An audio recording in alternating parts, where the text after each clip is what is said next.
Demain, nous célébrerons le 117e anniversaire de la naissance d'Emmanuel Levinas, qui est né le 12 février 1906 en Lituanie, dans la Kovno du temps des Tsars. Et donc, Levinas a grandi à quelques rues du centre Levinas de Kaunas, dont je vous parle en ce moment même, depuis la salle Emmanuel Levinas. Et je voudrais remercier vivement Madame Ingrida Krasoskene, qui est la directrice du centre pour son hospitalité, ainsi que le professeur Gvidas Urbonas et ses collègues du département de bioéthique du LSMU de Kaunas, qui me font l'honneur d'assister à ma présentation. Donc, c'est pour moi un plaisir et un honneur de présenter ici, à la veille de l'anniversaire de la naissance d'Emmanuel Levinas, les réflexions sur le sens de l'humain que je mène depuis des années en me nourrissant de ses écrits, à la fois ceux bien connus de l'après-guerre, mais aussi ceux encore plus peu explorés de l'avant-guerre, lorsqu'il arborait, comme il l'a rappelé fièrement bien des années après, une abondante chevelure très noire. C'est dans la Bible et la littérature russe que Levinas découvrit dès son enfance le problème du sens de l'humain qui n'allait cesser de le hanter, ce problème qui relie, tel un fil d'or, tous les aspects de son œuvre. Tel est aussi le fil d'or qui relie Levinas à Vladimir Jankélévitch, son contemporain, et l'une des figures les plus marquantes de la philosophie française du XXe siècle. Donc, Vladimir Jankélévitch est né en 1903 à Bourges, au cœur de la France, mais il est russe de culture et de cœur. Il est aussi dépositaire de l'expérience juive, de la mémoire de la persécution et de l'émigration. Ce philosophe né en France et qui a le profil typique d'un grand universitaire français, lycéen brillant, normalien, major d'agrégation, titulaire d'une chaire en Sorbonne pendant près de 30 ans, porte en lui, dès l'origine, une différence inassignable, être russe, être juif. Comme Levinas, Jankélévitch fit de la question du sens de l'humain sa préoccupation principale, et cela, lui aussi, dès ses premiers pas en philosophie, au début des années 1930, dans un climat marqué par le pressentiment de l'hitlérisme et de la guerre à venir. Le sens de l'humain, telle fut l'inspiration commune de ces deux philosophes qui furent les initiateurs, chacun à sa manière, du renouveau de l'éthique en notre temps. Donc, dès les années 1930, le jeune Levinas et le jeune Jankélévitch se rencontrèrent à Paris chez Gabriel Marcel, qui était aussi une grande figure de la philosophie française, chez Gabriel Marcel, où l'avant-garde philosophique de l'époque se réunissait tous les vendredis, comme l'a rappelé Levinas. Dans l'immédiat après-guerre, au collège philosophique de Jean Val, Levinas entendit, comme il le dit lui-même, le son inimitable du discours hautain et inspiré de Vladimir Jankélévitch. À partir des années 1960, lors des colloques des intellectuels juifs de langue française, les deux hommes eurent de nombreuses occasions d'échanger des idées. Et Levinas lui-même a souligné ses profondes affinités avec Jankélévitch dans l'hommage qu'il lui a rendu juste après sa mort en juin 1985. Nourris aux mêmes sources, la littérature russe, la philosophie d'Henri Bergson, Levinas et Jankélévitch furent marqués par les mêmes expériences historiques. La guerre, que Levinas a passée en captivité, et Jankélévitch dans la résistance. La Shoah, qui, comme le dit Jankélévitch, a coupé leur vie en deux. La création de l'État d'Israël. Il n'est donc pas surprenant que Levinas ait décrit leur relation comme une sorte d'harmonie préétablie. Cependant, cette harmonie n'exclut pas l'existence entre eux de dissonances qui concernent justement la question du sens de l'humain. Pour saisir à la fois cette harmonie et ces dissonances, je vais aborder successivement les points suivants. Tout d'abord, un désaccord qui a émergé dès les années 1930-1940 et qui concerne la signification du fait même d'être, d'exister. Ce que Lévinas appelle l'ilia. C'est bien sûr une notion que j'expliquerai assez longuement. Deuxièmement, la différence entre l'éthique de l'altérité de Lévinas et la morale de Jankélévitch, donc sa morale de l'ipséité, ipséité signifiant l'unicité absolue de la personne. Et troisièmement, la distinction cruciale qu'ils font tous deux entre racisme et antisémitisme et le sens différent qu'ils donnent à cette distinction. Donc, dans les années 1930, Lévinas et Jankélévitch sont de jeunes philosophes brillants et prometteurs au début de leur itinéraire. Ils ont en commun une révolte contre la pesanteur de l'être, de l'existence, éprouvée à l'heure de l'hitlérisme, en un temps où, comme l'a dit Lévinas, jamais l'histoire n'avait pesé autant sur les idées. Cette révolte marque profondément leurs premiers écrits. De l'évasion, le premier essai philosophique personnel de Lévinas, publié en 1935, l'Alternative, l'un des premiers ouvrages de Jankélévitch, paru en 1938. Comme je l'ai montré dans mon livre récemment publié, Lévinas avant la guerre, une philosophie de l'évasion, qui est apparu aux éditions Manutius, dans cette phase initiale de sa pensée, il n'est pas question d'autrui. Au contraire, la liberté et non la responsabilité constituent l'humanité même de l'homme. Être libre, c'est échapper au poids de l'existence qui enchaîne irrémissiblement, qui rive le moi à lui-même. Et comme cela ressort des réflexions du jeune Lévinas sur ce qu'il appelle la philosophie de l'hitlérisme, proclamer que la liberté est l'humanité de l'homme, c'est dénoncer le racisme hitlérien qui rive l'homme à son corps.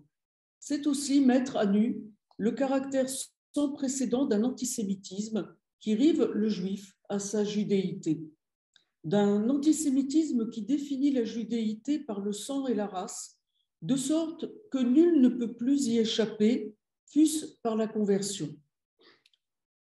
Ce sentiment de la pesanteur de l'existence est également au cœur de l'œuvre que le jeune Jankélévitch publie avant la guerre. Dans son livre L'Alternative, donc en 1938, il voit dans l'ennui l'expérience où l'existence se révèle comme un poids, une charge. L'ennui dont il parle n'est pas un état passager dont on pourrait sortir en trouvant une occupation ou, comme le dit Pascal, en nous divertissant. Il est, dit Jankélévitch, fondamental. Il est inscrit dans le fait même d'exister. C'est pourquoi on ne peut s'en défaire, s'en libérer. Comme Jankélévitch le dit, la conscience qui s'est détachée de tout fardeau est encore un fardeau pour elle-même. Donc apparemment, il y a un accord parfait entre Lévinas et Jankélévitch. Cependant, le poids de l'existence est un point sur lequel leurs chemins se croisent sans se rencontrer. C'est ce que montre la première référence à Jankélévitch que l'on trouve dans les écrits de Lévinas, puisque c'est Lévinas qui a été le premier à citer Jankélévitch à un moment tragique de sa vie, en 1942, lorsqu'il était prisonnier de guerre, et à un moment clé de son évolution philosophique, lorsqu'il a élaboré la notion de l'ilia. Donc, dans une lettre à Maurice Blanchot, son ami, enfin, ils diront l'amitié de l'ami, hein, son ami le plus proche, daté du 26 octobre 1941, Lévinas mentionne pour la première fois l'Ilia. Il note combien la description qu'en fait Blanchot dans ce roman Thomas l'Obscur converge avec la sienne. En revanche, il n'est pas d'accord avec ce que Jankélévitch dit du fait d'être dans l'alternative.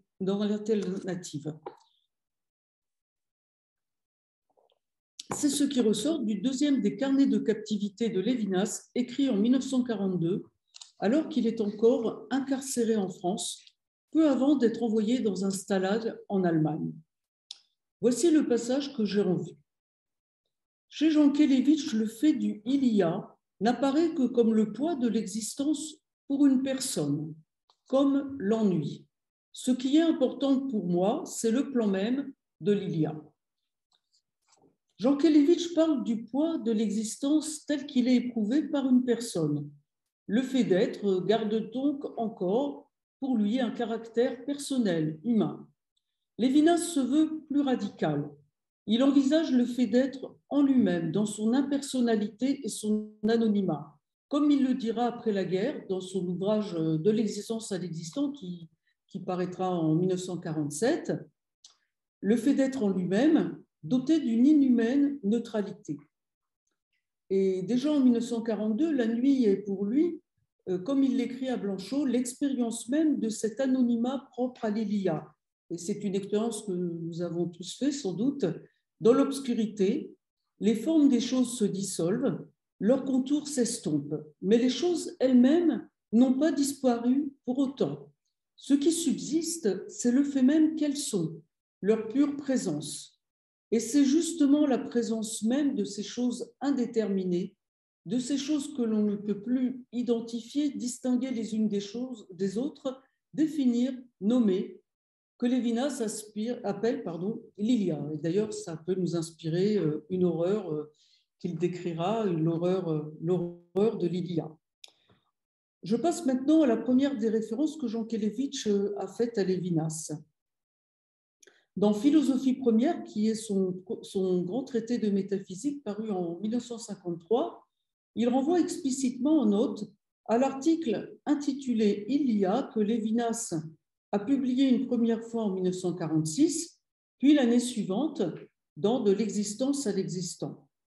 Et cette référence prouve que Jankélévitch fut très tôt un lecteur attentif de Lévinas. Il fut l'un des premiers à discerner la fécondité de l'Ilia. L'apparition de l'Ilia dans Philosophie première n'est pas un apax, ce n'est pas un fait unique. Cette formule réapparaît à plusieurs reprises en 1957 dans son livre intitulé « Le je ne sais quoi et le presque rien ». L'intérêt de Jankélévitch pour l'Ilia ne s'explique pas, comme pour Lévinas, par la nécessité de prendre position à l'égard de Heidegger. Je cite Lévinas, par le besoin de quitter le climat d'une philosophie heideggerienne que Jankélévitch a d'emblée exclu de son horizon de pensée. Dès 1938, Jankélévitch avait dit sans embâche ce qu'il pensait de Heidegger. Dans sa métaphysique de l'ennui, il décrit la condition de l'isolé, je cite, « prenant conscience de sa situation délaissée, de sa Geworfenheit, comme on dit aujourd'hui. » Et pour qu'il n'y ait aucun doute sur le mépris que lui inspire cette mode philosophique, il précise en note « expression d'un certain Heidegger qui fait fureur dans les salons parisiens, se portera beaucoup cet hiver. » L'intérêt de Jankélévitch pour l'Ilia lévinassien ne tient donc pas aux connotations anti-heideggeriennes qu'elle recouvre. Pour en saisir la raison, il faut plutôt évoquer le trait d'esprit propre à Jankélévitch, son goût du paradoxe qui heurte et éveille la pensée, la paradoxologie comme mode de philosophie. En parcourant les textes où Jankélévitch mentionne l'Ilia, on observe un phénomène étonnant. Tout en se référant à Lévinas, il inverse le sens de ce thème en le comprenant tout autrement. Sous le nom d'Ilia, Lévinas met en cause l'inhumaine neutralité de l'Ilia. Je cite, « le caractère désertique, obsédant et horrible de l'être ». Il fait ressortir le caractère anonyme de l'existence sans existence, c'est-à-dire de l'existence qui n'appartient à personne. Il y a un personnel et anonyme, dit-il, comme il pleut ou il fait nuit. Il y a qui n'est ni rien, ni quelque chose de déterminé, mais dont la présence étouffante rappelle, selon l'image chère à Lévinas, l'une de ces étranges obsessions qu'on garde de l'enfance. Et c'est sur cela qu'il revient dans Éthique infinie, son entretien de 1982 avec le philosophe Philippe Nemours. Donc, je cite leur dialogue. « Ma réflexion sur ce sujet part de souvenirs d'enfance. On dort seul. Les grandes personnes continuent la vie. L'enfant ressent le silence de sa chambre à coucher comme bruissant. Philippe Nemours. Un silence bruissant. Manuel Lévinas. Quelque chose qui ressemble à ce que l'on entend quand on approche un coquillage vide de l'oreille, comme si le vide était plein. comme si le silence était un bruit. Contrairement à Lévinas, Jankélévitch donne un sens positif à l'Ilia. Il s'en sert même comme d'un modèle qui permet de penser la nature paradoxale et le mode de présence propre au je ne sais quoi. Alors que tout semble opposer, le presque rien ou le moindre être du je ne sais quoi de Jankélévitch à l'excès d'être de l'Ilia, un réseau de correspondance se tisse entre les deux notions. L'Ilia de Lévinas n'est pas rien, il n'est pas davantage quelque chose de déterminé. On l'a vu avec la nuit, les contours des choses sont indéterminés. De même, le je ne sais quoi de Jankélévitch n'est ni rien ni quelque chose. Le je ne sais quoi n'est pas rien. Tout en assimilant sa présence à un charme inattingible et intangible, Jankélévitch en affirme l'effectivité. Bien qu'il soit indéfinissable, ineffable, intangible, le charme est là. Le fait qu'il existe et qu'il agisse sur nous est irrécusable. C'est ce dont témoigne notre expérience la plus concrète quand nous sommes sous le charme d'une personne, d'une œuvre d'art ou d'une mélodie, ou tout simplement, comme Jankélévitch aimait le dire, d'une matinée de printemps. Ces choses charmantes ont un effet sur nous. Elles nous enchantent, nous émeuvent et nous rendent créateurs. C'est ce qui nous rend si chers les moments où nous étions sous le charme et si poignant le souvenir de ces choses et surtout de ces personnes qui nous ont charmés et qui ne sont plus. Pour Jankélévitch, c'est dans le charme que réside la beauté. À ce propos, il cite Plotin, philosophe néoplatonicien du IIIe siècle. La beauté n'est pas inhérente à la symétrie en elle-même. Elle ne consiste pas dans une proportion déterminée des parties, mais elle est quelque chose d'autre, une espèce de lustre qui rayonne de la symétrie et qui la rend digne d'amour. Le charme est, ajoute Jankélévitch, cette circulation de grâce à la surface de la beauté. Tout en n'étant pas rien, le je ne sais quoi n'est pas davantage quelque chose.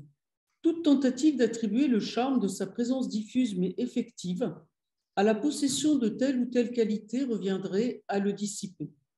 Puis encore, déterminer à quoi tient le je ne sais quoi reviendrait à le réifier, c'est-à-dire à en faire à la lettre une chose.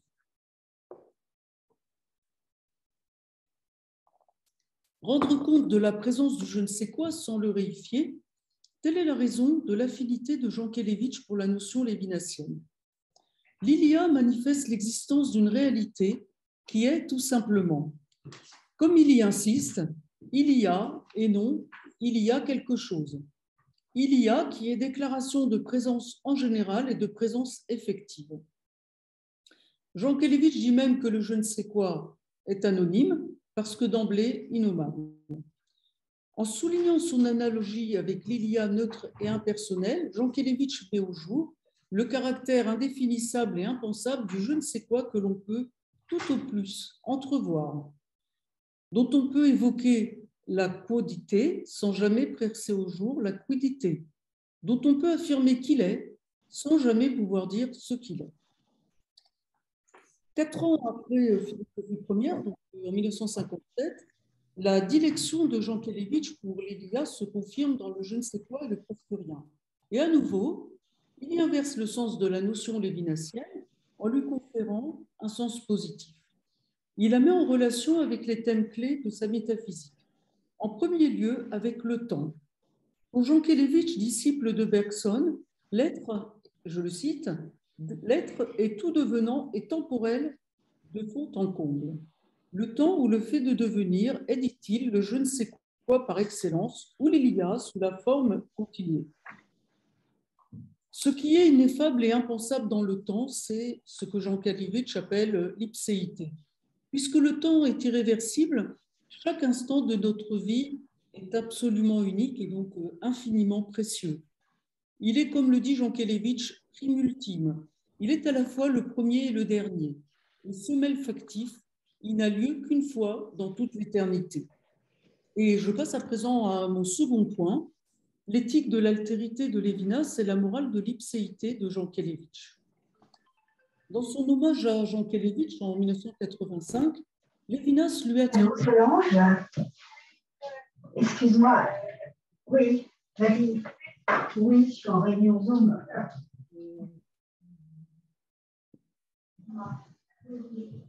Je m'interromps un instant parce que quelqu'un, Nicole, s'il vous plaît, est-ce que vous pourriez fermer votre micro? Merci.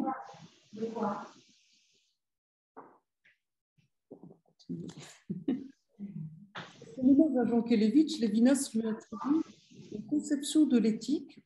D'accord, je parle. D'accord. Saying hello to somebody. Now she muted.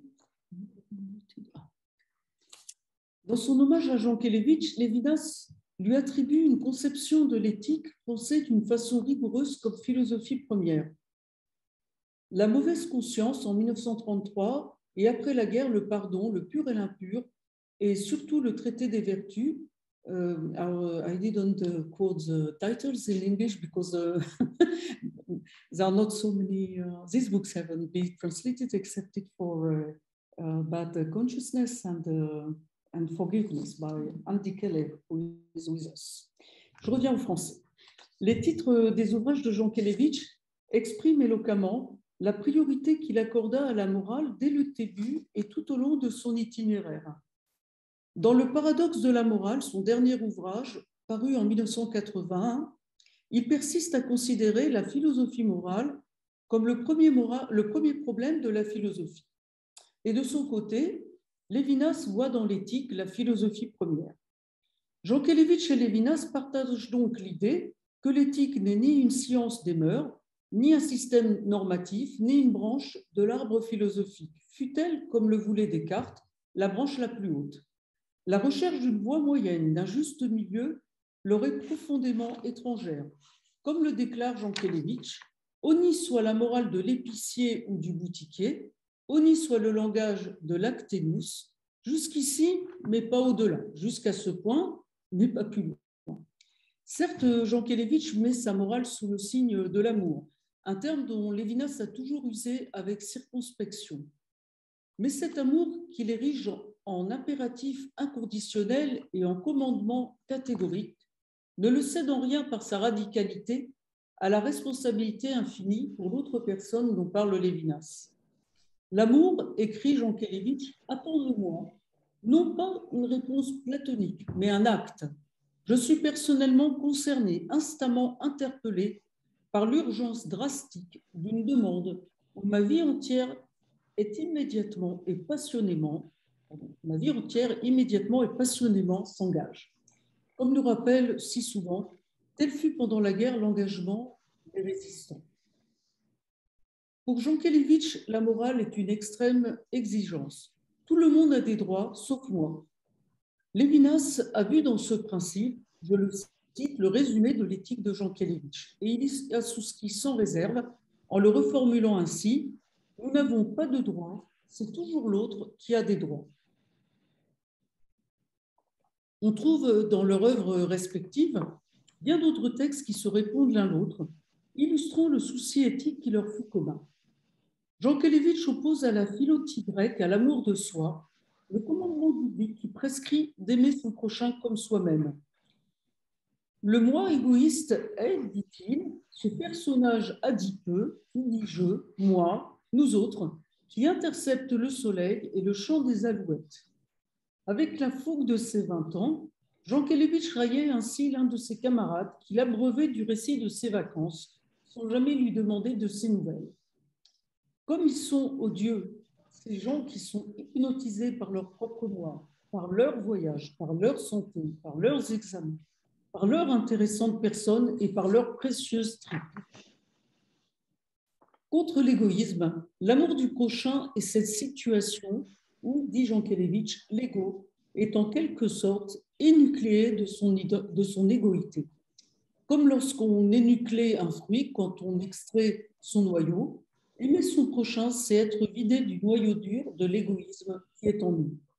Et à cela font écho dans l'ouvrage de Lévinas, Autrement qu'être au-delà de l'essence, 1974, les textes où il évoque la dénucléation du moi responsable d'autrui. Lévinas et Jankélévitch ont enseigné cette merveille, c'est la conversion d'un regard qui n'est plus tourné vers moi, mais vers l'autre. Comme l'écrit encore Jankélévitch, le sujet n'est pas fait originellement pour se retourner sur lui-même. Un tel retour sur soi est contre nature. Mon regard est fait pour regarder devant moi, pour regarder le ciel, pour regarder les autres, et non pas pour me regarder moi-même. Il n'est donc pas surprenant que Lévinas se soit trouvé des affinités avec la morale de Jankélévitch et qu'il ait même parlé d'une harmonie préétablie. Pourtant, des divergences significatives se dessinent entre les deux penseurs.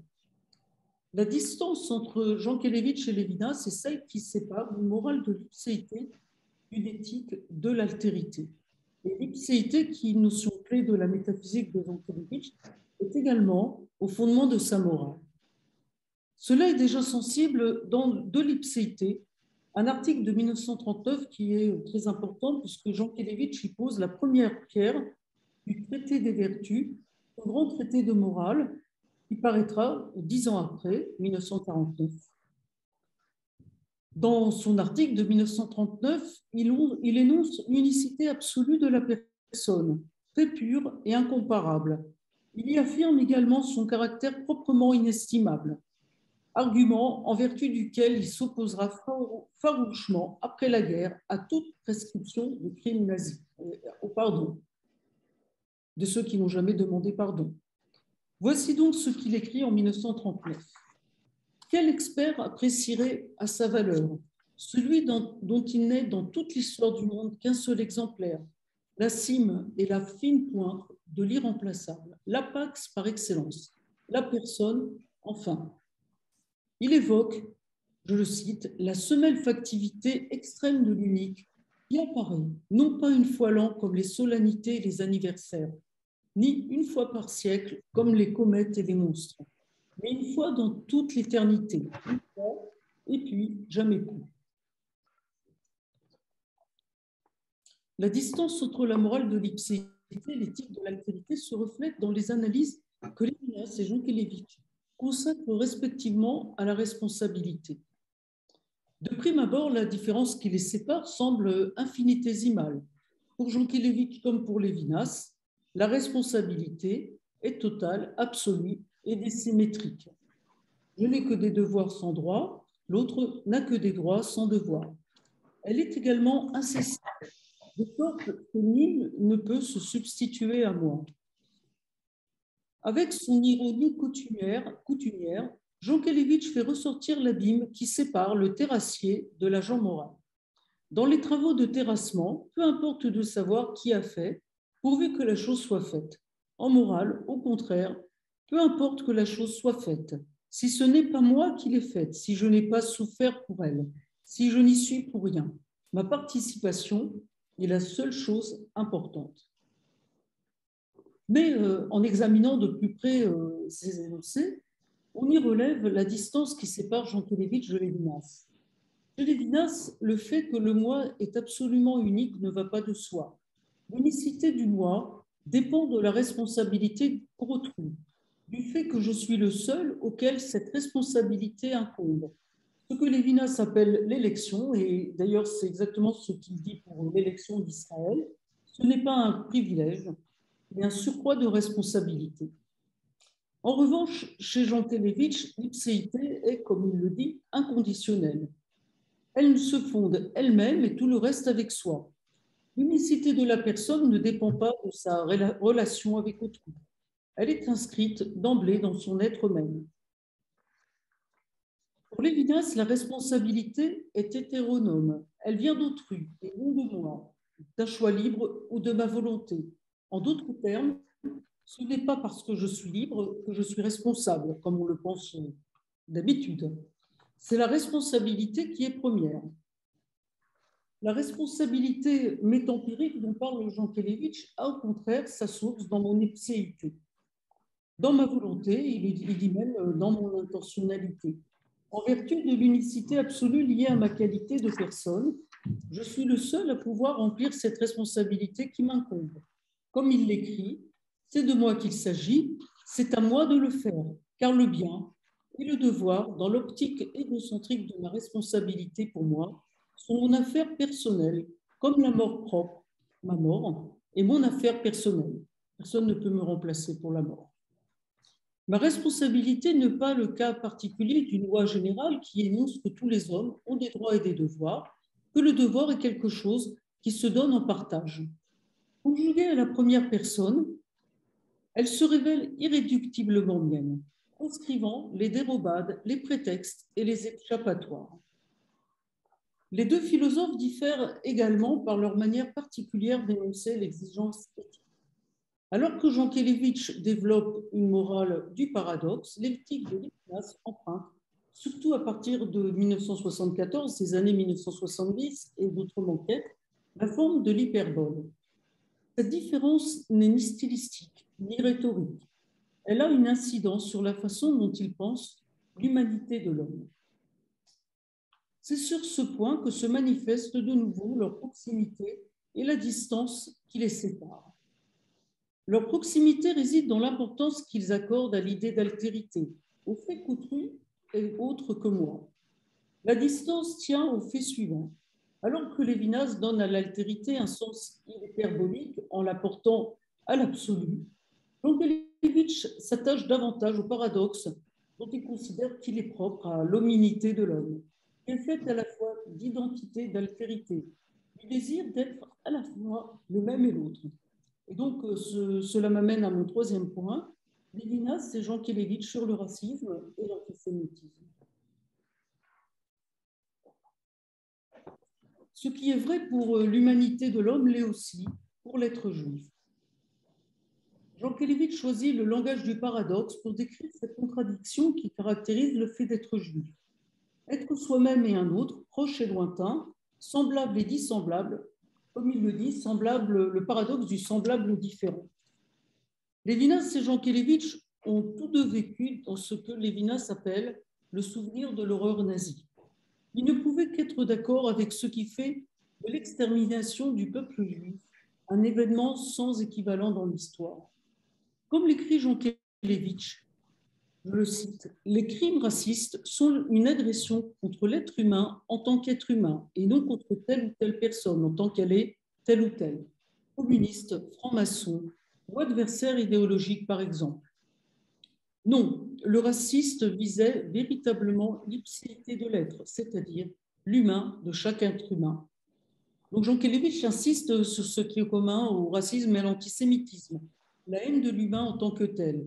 Mais il met également en évidence la singularité absolue de l'antisémitisme.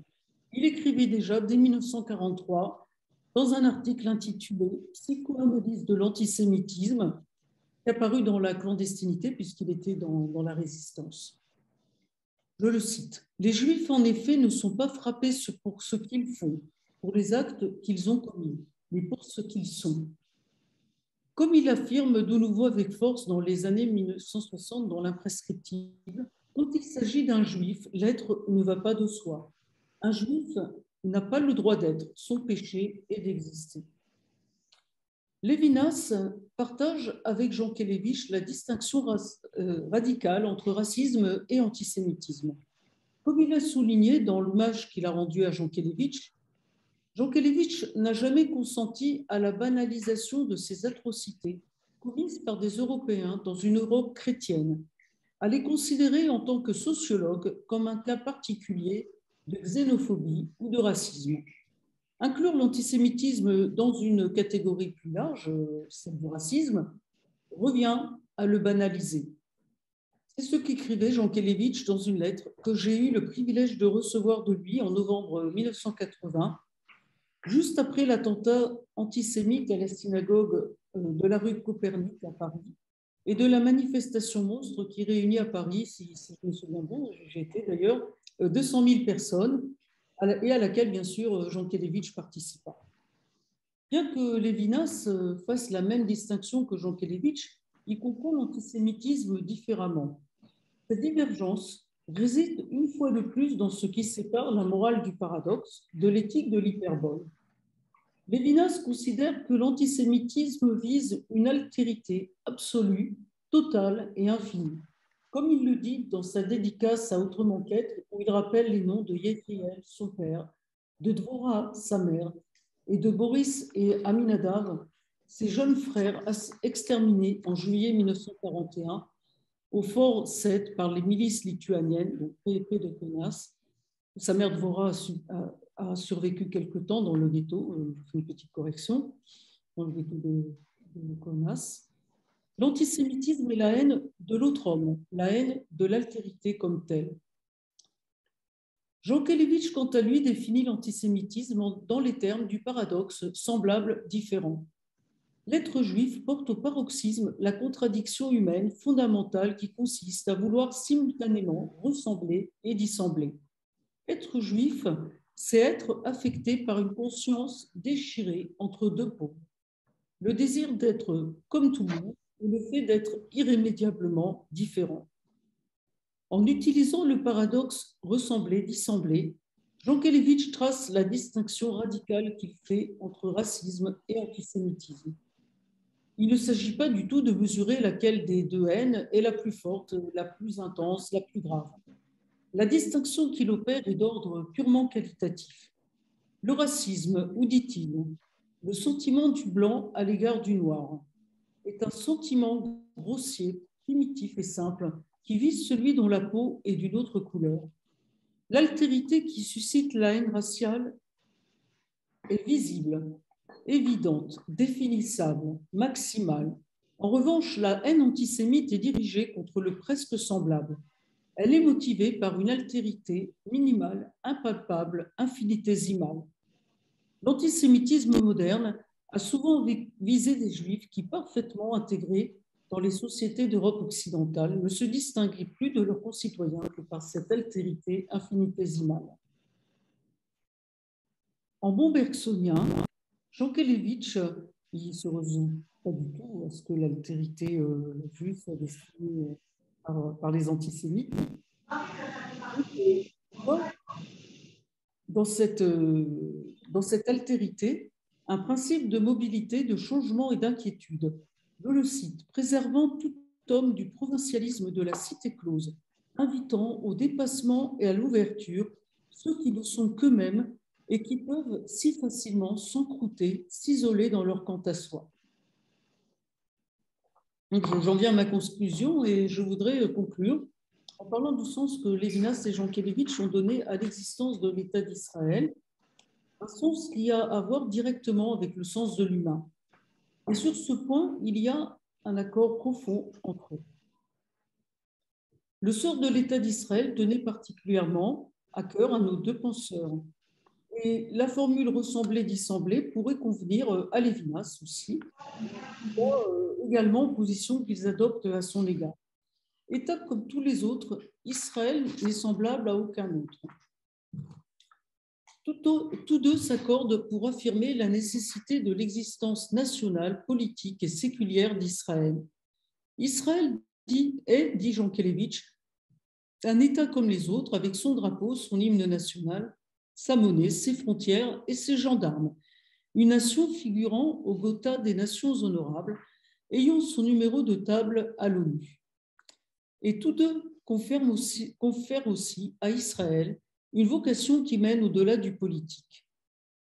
Dans son hommage à Jankélévitch, Lévinas remarque que l'affection fidèle qu'il portait à l'État d'Israël ne pouvait pas non plus lui rester religieusement neutre. Ce que Lévinas appelle ici religion n'a rien à voir avec l'observance de pratiques déterminées ou l'adhésion à une somme de croyances. C'est l'espoir de réaliser, au moyen des structures étatiques, l'antique promesse de justice sociale, ce que Jankélévitch nomme messianisme moral, espérance eschatologique d'unité et de paix, foi en l'abolition du fameux « c'est ma place au soleil ». Merci beaucoup pour votre attention.